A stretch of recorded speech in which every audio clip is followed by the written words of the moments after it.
Hello, today we're going to make delicious chicken skewers. First, we're going to marinate the chicken.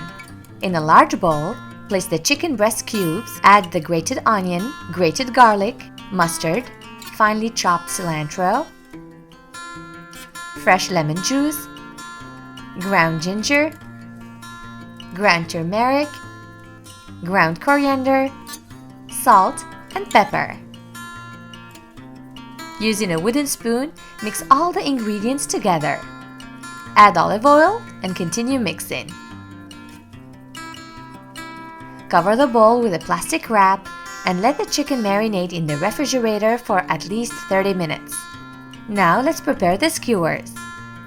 Place 4 to 5 pieces of chicken in each skewer. Heat a grill pan over medium heat.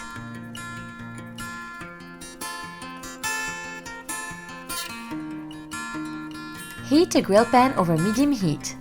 Once hot, cook the chicken skewers for a few minutes on each side until done.